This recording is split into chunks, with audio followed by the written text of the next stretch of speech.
guys, this is going to be an IPS sea trial. I've got door, sunroof, back door open, and we will close them during the trial just so you can get a feel for the noise levels. We've got approximately 70% of fuel on board, and I'm going to take you through the engine load and total fuel flow in litres per hour. Going to be doing a little bit of navigation. We're in stunning Oslo, Norway, and so we do have some rocks all around the place. So I've done a little test run already, and we've got pretty clear on the navigation. But if anything looks wrong, I have Espen sitting right next to me who can yell out, which is perfectly acceptable. And just going to be exiting here at 5 knots. I'll bring the speed up to 6, but she really doesn't make any offensive waves off our stern at that speed currently. And one of the takeaways is going to be the comfort in terms of the engine noise levels. So we will make a point of closing that door when we've got the boat up and moving and the engine's making the most noise, because the engine bay is very, very well insulated. It's aft of the back door, and so it does make quite a big difference from a comfort perspective. I really do enjoy this helm as well. One thing that you may or may not have noticed, this whole console, it actually comes out or goes in, so you can operate it with this button right here. So instead of having to manipulate the seat forward and aft, you manipulate the console. So you can sit here with your armrest, be super comfy. This is very much a sit and drive and be comfortable design, is my take on it. Yes, you can stand. You're transitioning to stand is not a problem. This is manual and it will maneuver further aft, so if you're a taller bloke, that's going to be okay. But this big door, especially from the seated position, like I can still move out, which is nice, and I can get my head out, and even if I was a taller person, I don't see that as being an issue from a safety perspective. I'm just going to stop panning, make sure I got my GPS tracks all clear. So pretty soon I'm going to just bring the boat up on the plane and we'll try a slow speed, and then we will go through a faster cruise and wide open throttle on the way home. A little bit of traffic, not too busy today, but a few small boats around, so I don't want to piss too many people off if I can avoid it. I've got the zip wakes on this boat and I've got them set to auto. So I'm going to leave them in auto for the run. I think this is my takeoff point, all clear around. And what I'm going to do is actually, I'll close this door and press in to get that seal, and let's get the boat up and moving. Just going to go to full revs and then I'm going to bring her back. Okay, clear on the navigation, one person up ahead, getting the boat up to 19 knots, speed climbing, 20, 115 litres total consumption. There's 23 knots SOG, so let's just settle in now. Okay, so at an RPM setting of 2,700, I'm seeing 22 and a half, and I'll just play with that a little bit more. I've got one small boat crossing my bow. I'm going to let him cross before I do anything. He's going to cross and clear. Lots of cool, fun, fast little boats around here. I think it's got a, yeah. Oh, that's a Goldfish 23 by the looks of it. That's a local Norwegian manufacturer. Very, very cool boat. Okay, I'm all clear. I'll leave that small boat on my port side, increase my speed, going through a little bit of wash. I'm seeing 24 knots SOG, and that's 2,870 RPM at a engine load, where's my engine load, of 74%. So that's a nice healthy engine load, and sitting on 25 knots there. I'll bring that up to 80%. Clear all around, clear. Okay, just coming up, approaching 80%, seeing 26 knots. Julia, can you close that door now? Let's just get a sense. Okay, hopefully that's noticeable on the microphone, because it's very, very comfortable in terms of a noise perspective. And we still have a little bit of air coming in here, but it's not hitting me in the face. Even if you hear or here, I can feel the air further up ahead, so it's ventilating the cabin, but it's really not disturbing in any way. So now I'm sitting at 77%. I'll just give it about 80%, checking for traffic. I'm going to go a little bit wide and then start a turn in a second. All clear, and I'm just going to do a hard lock to port at 80%, and then we're going to do wide open on the way home. Okay, I'm just lowering my head a little bit to get clear viz to port. Coming around at 27 knots, all clear, smooth, quiet, comfortable, luxurious. I think even though, okay, some boats can require quite a bit of effort from you, your workload can be a lot. And in a situation like this, where I'm in a new country with new dangers and threats around me, you don't want to get task saturation, because that makes your job of navigating harder. Whereas right now, I'm feeling this as I drive this boat. I'm not at task saturation. I'm able to control the boat, have really, really good viz. I've got a couple of boats up ahead of me right now, which I may need to adjust my course. Actually, I'm going to go this way. So I'm going to go through these waves before I hit wide open throttle. That's actually my own waves. And now I'm going to go wide of him. So this is it is a really nice design that's allowing me to focus on the task at hand, not reach task saturation with all these navigational dangers around me, and still enjoy the drive. So just hitting wide open throttle, 34, 35, 180 litres total consumption. I'm going to have to come off the pace soon. 3,500, 3,600 RPM, 3,600 RPM, 185 litres total consumption. And then let's back that off and start to just check those RPMs. 3,000 RPM. I'm seeing 120 litres consumption. I'll need to come off the plane before this traffic up ahead, and then slowly coming off the plane. It looks like an X yacht or a Hansi, I'm not too sure. And then what we'll actually do, that looks like a Hansi. There we go. We won't offend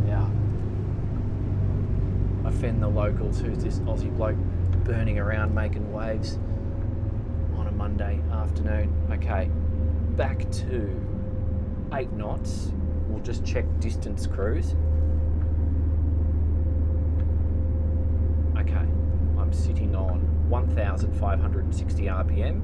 I'm seeing an SOG of 9 to 9.2 knots, and I've got 28 litres consumption. We are making a little bit of a stern wave, but it's perfectly fine for distance cruise. Let's just get 10, because it does still feel like we've got a fairly level attitude. Let's just go 9.5. She's still well bedded there. You can feel the low center of gravity on this boat, and it was even evident to me doing the joystick maneuvering before. She doesn't want to lurch around. She feels quite bedded.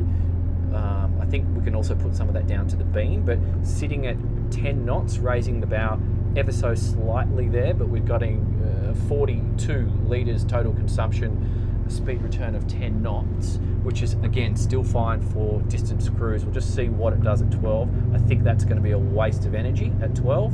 Yeah, look at that. So we're raising our bow there above 11 or 12, inefficient, 70 litres an hour, and we're really sinking our butt a little bit. So I think if you're going for distance cruise, you really want to be probably anywhere from that 10 knots and down. And let's just feel it. From 9, drop down to 8, and look at the fuel flow now. So from 1,300 RPM, I see 8 knots at 17 litres, and if we're a sailor, which I think many of you are going to be appealed, or will find this boat appealing if you're an ex-sailor, 7.5, 12 litres an hour, 1,150 revs, and I suspect if we hit 1,050, yeah, look at that. Okay, 1,080 to 1,050, we've got 7 knots RPM, 10 litres. That's basically sailing yacht efficiency. So you really have some good distance cruise at that.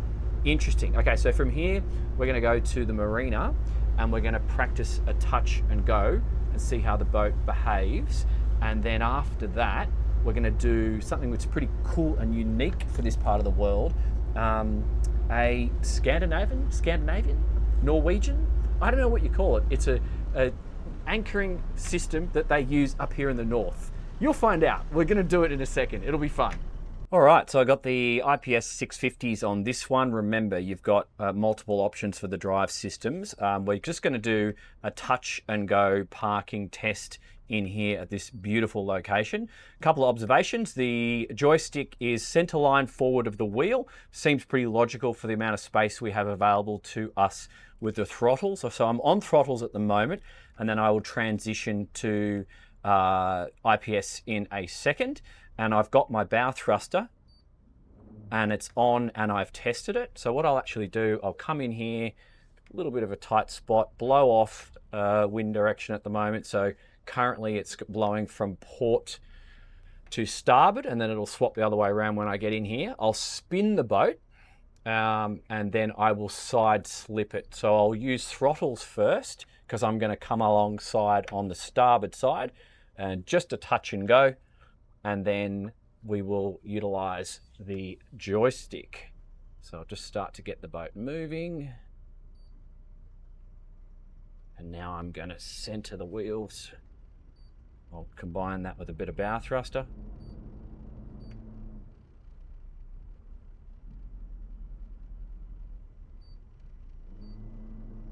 Lots of control here. I love having these two doors. We've got really good viz.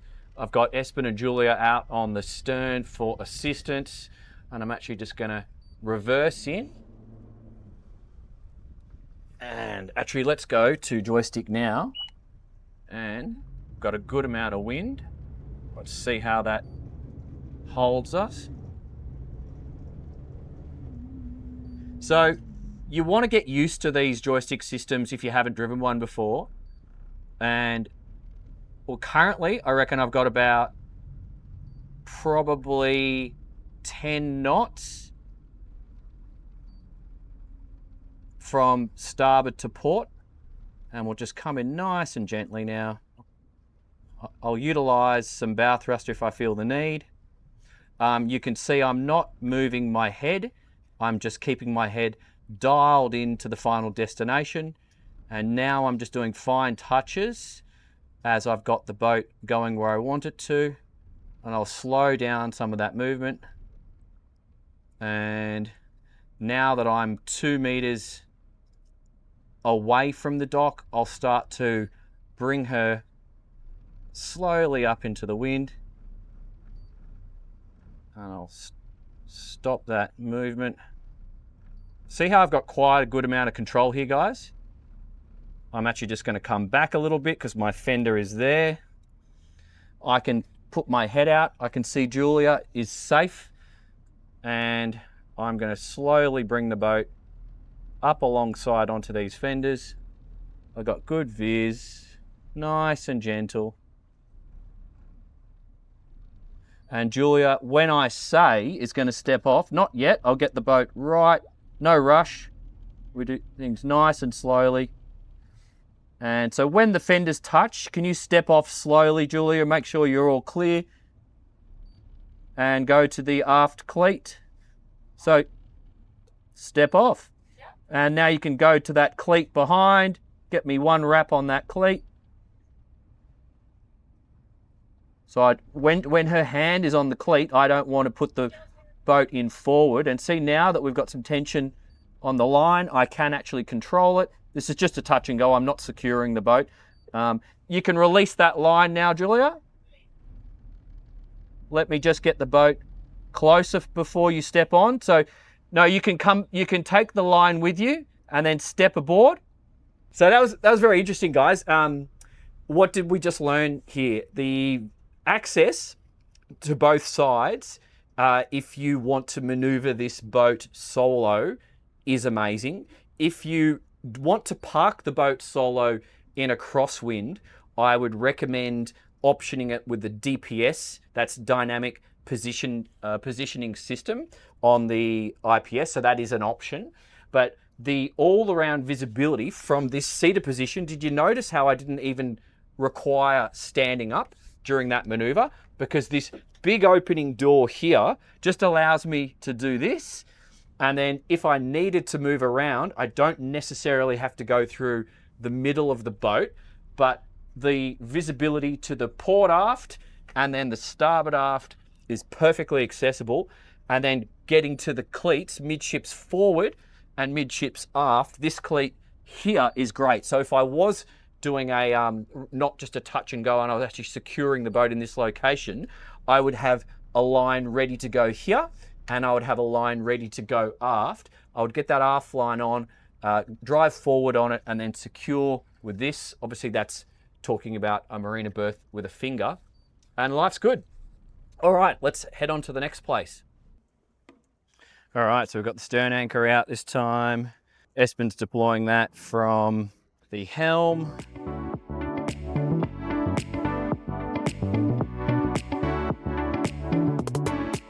Yeah, stand by. I haven't gone directly from the cleat. I need to fix it up.